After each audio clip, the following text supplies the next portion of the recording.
Jennifer González tenía mediciones estadísticas en las encuestas. Hoy día, un año y 3 meses después de su gobierno, se nos hace difícil creer esto, pero es así. Yo los llegué a ver, los números. Tenía mediciones positivas en varios aspectos de su proyección pública que superaban el 75%. Obviamente, el comisionado hace esto porque se está tratando de posicionar como candidato a la gobernación en 2028 como una voz de oposición contra las iniciativas del gobierno de Jennifer González. El mensaje del Partido Popular era que esto iba a pasar inadvertido en el Congreso, porque en el Congreso esta semana se ha estado hablando del ataque a Irak,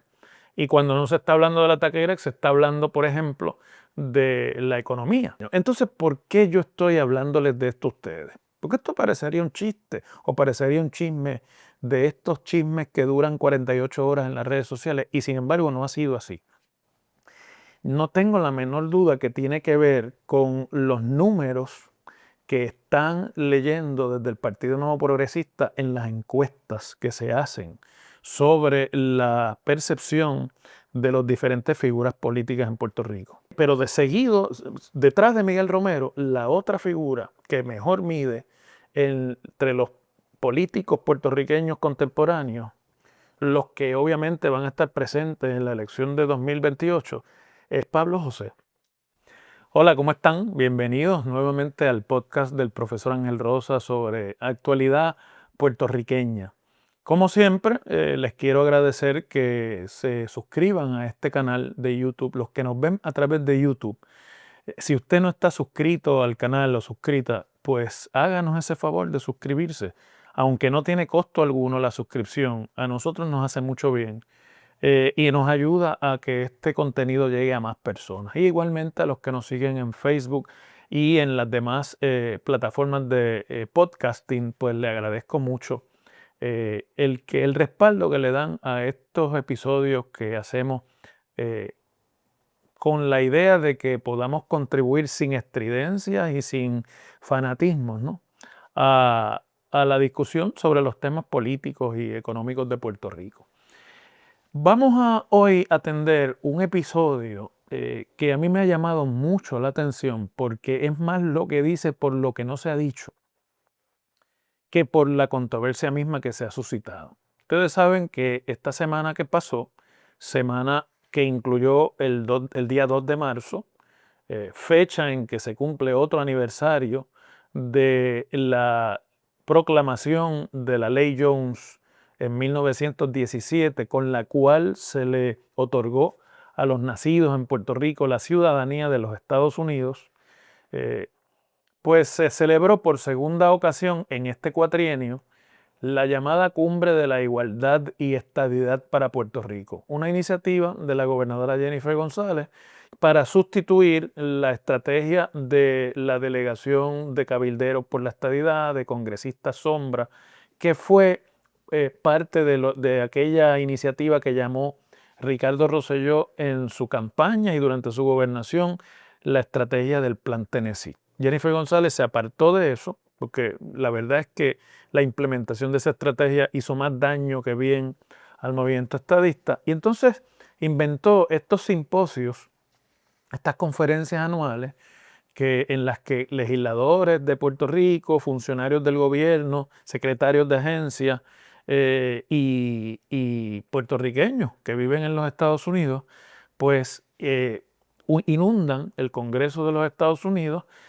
participan en esas conferencias y además pues van visitando las oficinas de los diversos miembros del Congreso para hablarles de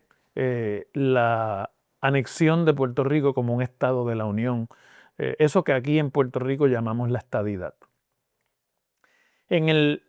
primer día de esto, el comisionado residente en Washington, que por primera vez en 20 años no es del Partido Nuevo Progresista, y que además pues preside el Partido Popular Democrático, el partido de la oposición, que más número de legisladores y alcaldes eligió en términos de la oposición, pues hizo una denuncia de que a su oficina le habían escrito desde la oficina de Puerto Rico en Washington, la llamada PRAFA, solicitándole que los internos del programa Córdoba Fernós, un programa de internados congresionales que tiene el gobierno de Puerto Rico, participaran en una iniciativa para proveer tours del Capitolio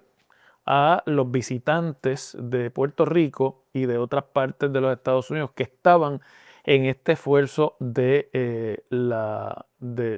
cumbre de la igualdad. Y el comisionado pues sacó la comunicación que le enviaron públicamente e hizo la crítica de que tenía que ser eso un chiste, una afrenta, un error, que le hubiesen pedido a él la utilización de sus internos, de los internos asignados a su oficina, para liderar o servir de guías turísticos, para liderar tours turísticos. Y de ahí hubo toda un desarrollo por el Partido Popular de que esto en realidad es una actividad en la que los legisladores van allí, los políticos de Puerto Rico electos van allí, los funcionarios van allí a perder el tiempo y a tomar excursiones del Capitolio, de la capital federal, un poco tratando de degradar la actividad al nivel de esto es una actividad turística más que de impacto político. El mensaje del Partido Popular era que esto iba a pasar inadvertido en el Congreso, porque en el Congreso esta semana se estaba hablando del ataque a Irak, y cuando no se está hablando del ataque a Irak, se está hablando, por ejemplo, de la economía, del costo de la vida y de ese concepto tan abarcador que en inglés se llama el affordability, que ha sido la piedra en el camino de las iniciativas económicas del gobierno del presidente Trump. Y que por lo tanto en ese ambiente, pues ¿quién iba a estar allí en el Congreso esperando la visita de un grupo de puertorriqueños para hablar de la estadidad? Obviamente el comisionado hace esto porque se está tratando de posicionar como candidato a la gobernación en 2028 como una voz de oposición contra las iniciativas del gobierno de Jennifer González. Algo que hasta ahora él había sido muy cuidadoso de manejar. De hecho, había estado proyectando que él estaba en la mentalidad de colaboración con el gobierno de Puerto Rico como funcionario electo y como responsable de los asuntos en el Congreso para el pueblo puertorriqueño. Ha participado en reuniones con la gobernadora, radicaron un proyecto de ley en conjunto, aunque acaba de fracasar, para extender a Puerto Rico el programa del SNAP. Trabajaron en conjunto para la legislación que se aprobó sobre el retorno del ingreso del impuesto al RON por el Tesoro de los Estados Unidos. O sea que hasta ahora, un año del cuatrienio, el comisionado había jugado la carta de yo no voy a hacer aquí la piedra de obstaculización, yo no voy a permitir que me definan como tal, yo voy a jugar el juego del colaborador y luego reclamo también ese mérito cuando ya esté liderando el esfuerzo de candidatura en 2028. Pero esta controversia, pues obviamente ha adelantado la pelea entre el comisionado como líder del Partido Popular y la gobernadora como presidenta del Partido Nuevo Progresista. Los legisladores y parte de la delegación que fue a Washington a participar de esta cumbre, pues le jugaron también una pasada de la política de calle que se juega en Puerto Rico y que es tan efectiva en los medios de comunicación en Puerto Rico, cuando un grupo de representantes a la Cámara, liderados por el famoso Georgie Navarro del Distrito 5 de San Juan, se presentaron a la oficina del comisionado para visitarlo y para orientarlo sobre el tema de la estadidad como uno de los miembros del Congreso que querían visitar y que querían orientar. El comisionado no los recibió Y luego contestó en las redes sociales, porque los representantes hicieron también su transmisión de redes sociales denunciando que no los había querido recibir, que no había querido dejar que el personal de su oficina participara de esa orientación. Y entonces él contestó que él estaba atendiendo otros asuntos, que iba al hemiciclo de la Cámara a hablar sobre el costo de vida, y que en el Congreso el tema era la guerra de Irán. Y que añadió que si el representante de la estadidad ante el Congreso era Georgie Navarro, pues que mal veía él las posibilidades de tener éxito en esa iniciativa. Es decir, trató de contestar desde el mismo nivel de lo que representó este ataque. Perdonen que me sonría, porque a mí estas son de las maldades que se hacen en la política puertorriqueña, que parecen jocosas, pero que son muy efectivas, tienen un efecto directo, y por eso yo entiendo que el comisionado la haya querido contestar. Bueno, pero una vez eso ocurrió, se ha desatado una iniciativa, tanto mediática por los comunicadores que representan al Partido Nuevo Progresista en los medios de comunicación, programas de análisis radial, programas de panel de discusión, y desde la propia Fortaleza, desde la oficina del secretario de Asuntos Públicos, que es el que atiende los asuntos políticos también en la Fortaleza. De hecho, el secretario de Asuntos Públicos se diseñó ese puesto para precisamente poner a alguien a cargo de los temas de política en la Fortaleza. Lo que pasa es que en este cuatrienio, no habiendo una portavocía efectiva de los asuntos de gobierno en Fortaleza, pues también le ha tocado al secretario de Asuntos Públicos asumir ese rol. Pero es el que baja al toma y dame político en Fortaleza, el toma y dame al que el gobernador o la gobernadora en este caso no quiere entrar. El hecho es que tanto los comunicadores del PNP que abundan en los medios de comunicación, como la Fortaleza, han tratado de convertir este tema en un tema de arrogancia y en un tema de falta de humildad de Pablo José Hernández. Y han dado el spin, ¿verdad? Le han dado el vuelco a la discusión de que esta es una persona que viene del privilegio, que es una persona que no está cercano a las necesidades de la gente humilde en Puerto Rico, y que con su actitud de negarle a los internos de su oficina participar como guías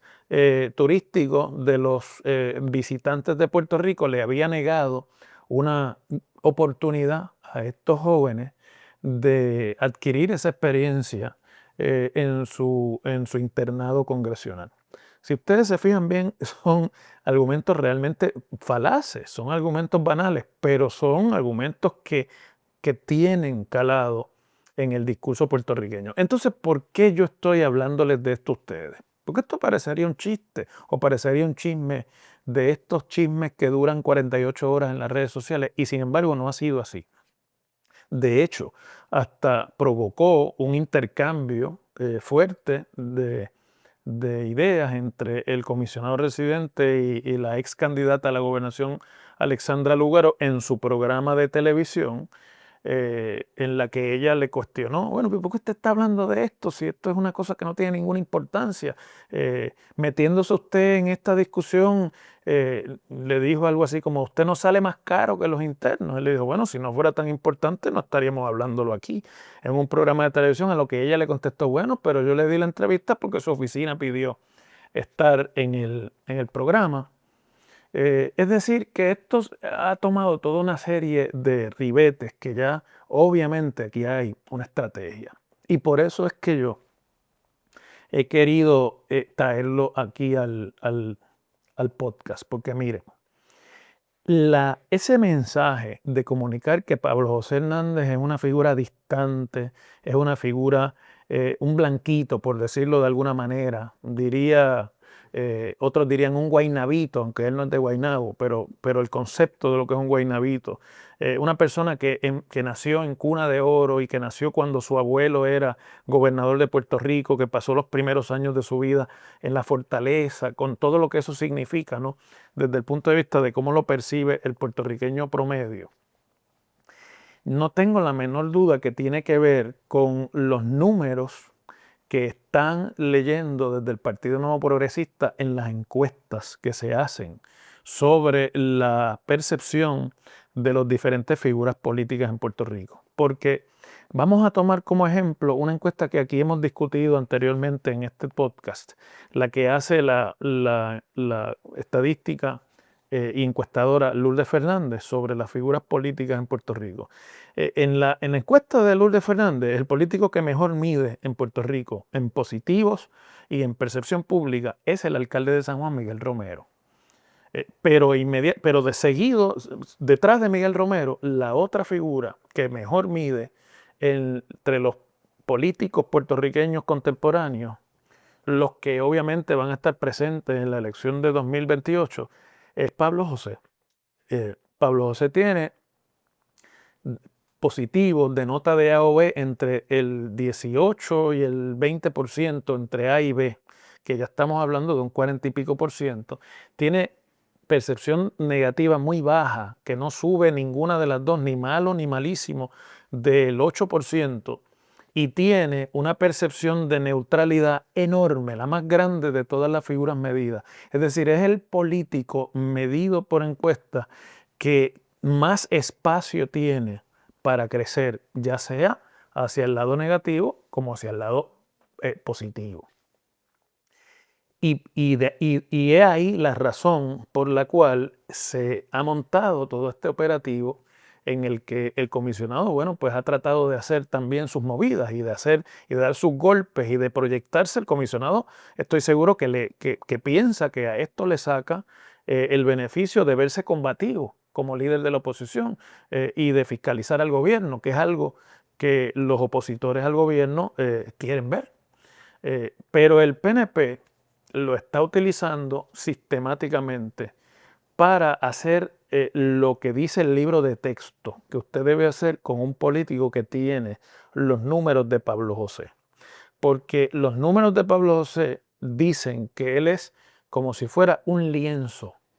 como si usted estuviera frente a un lienzo sin comenzar a pintar. Usted puede pintar ahí la imagen que usted quiera, porque el espacio que tiene en ese lienzo es amplio para crear. Y eso en la política puertorriqueña hoy día es positivo. La mayor parte de las figuras políticas en Puerto Rico están ya definidas negativamente, como es, por ejemplo, el caso de la gobernadora precisamente, o es el caso de los presidentes camerales, Johnny Méndez y Tomás Rivera Chats, que son políticos sobre los que ya no hay mucho espacio para proyección positiva, más allá de sus partidos políticos. El comisionado tiene obviamente porque ha llegado más tarde a la política y al protagonismo político y porque tuvo éxito en su primera elección arrolladoramente, pues tiene ese espacio y además su discurso político, de dónde se ubica él en eso que nosotros llamamos el espectro ideológico, entiéndase la discusión de estatus político. Es un posicionamiento que le permite atraer votos de las personas que creen en la estadidad, de militantes, podríamos así decirlo, tradicionales del Partido Nuevo Progresista, que puedan estar desencantados con el gobierno, que puedan estar molestos con la pelea en el liderato internamente del PNP, y por lo tanto, si el PNP no hiciera un trabajo para ir descontando proyección positiva en la imagen del comisionado, se corren el riesgo de que le pase con Pablo José al PNP lo que le pasó al Partido Popular con Jennifer González y a la oposición en general. Jennifer González es esta líder política que los primeros 20 años de su carrera estuvo prácticamente sin fiscalización. Cuando era presidenta de la Cámara, no era en aquel momento, nadie pensó que era un objetivo que podía llegar a la gobernación, así que no había contra ella enfilados los cañones de la oposición, salvo la discusión que se da siempre sobre temas legislativos. Y ya cuando se convirtió en comisionada residente, ella logró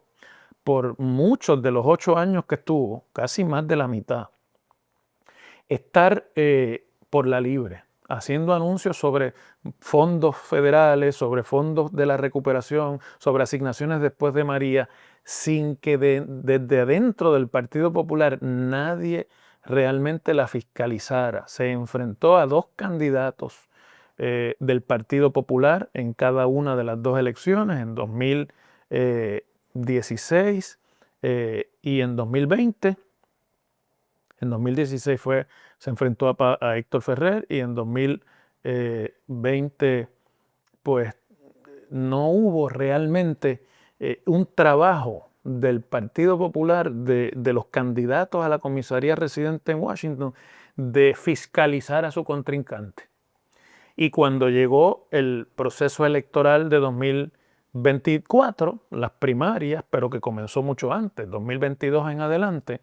Jennifer González tenía mediciones estadísticas en las encuestas. Hoy día, 1 año y 3 meses después de su gobierno, se nos hace difícil creer esto, pero es así. Yo los llegué a ver, los números. Tenía mediciones positivas en varios aspectos de su proyección pública que superaban el 75%. Yo recuerdo haber hablado a título, obviamente, de anonimato, con un buen amigo alcalde del Partido Popular, que estaba yo analizando la encuesta en aquel momento en radio, ya no recuerdo en qué momento fue, y ese amigo llamarme después del programa y decirme: tú acabas de decir algo que tú no sabes la magnitud de lo que estás diciendo, porque es como tú lo estás diciendo, pero es mucho mayor la favorabilidad. Yo lo he medido en mi municipio y excede el 77%, me dijo. Si el Partido Popular hubiese hecho el trabajo que hoy día, desde el segundo año, el PNP ya está comenzando a hacer contra la figura de quien es obviamente su líder en este momento, pues no hubiese ocurrido el ascenso tan meteórico de Jennifer González, que cuando se vinieron a despertar todos era invencible dentro del Partido Nuevo Progresista e invencible desde la oposición política, que fue el resultado que acabamos de ver en la pasada elección. Es decir, que esos tiros sobre la figura del comisionado residente son el resultado directo de lo que las encuestas empiezan a decir. Todavía el comisionado no es del tamaño ni de la invincibilidad, me parece a mí, que exhibía Jennifer González en 2023. Pero como les dije hace un ratito, es una figura por definir. Y eso precisamente es lo que está tratando de hacer el PNP, definirlo negativamente. Ellos creen que descontando ese capital le ahuyentan electores estadistas que pues se puedan ver atraídos hacia su figura. Es decir, para finalizar, que la contienda electoral de 2028 hace rato que ya comenzó. Seguimos mañana.